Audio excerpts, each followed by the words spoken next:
అడుగేసి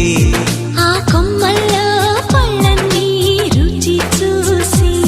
ఆ పళ్ళల్లో మైకంతో మోహం కమ్మేసి చలిగా గిలిగా తొలిగా త్వరగా అటుగా ఇటుగా మరి నువ్వే నాకు ముద్దిస్తావని తడివేదాలు ముద్రిస్తావని నమ్మడానికి ఎంత బాగుందో నీకోసం రెక్కల గుర్రం ఎక్కి వస్తానని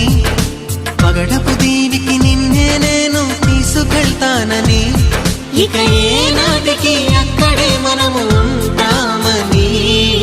నమ్మడానికి ఎంత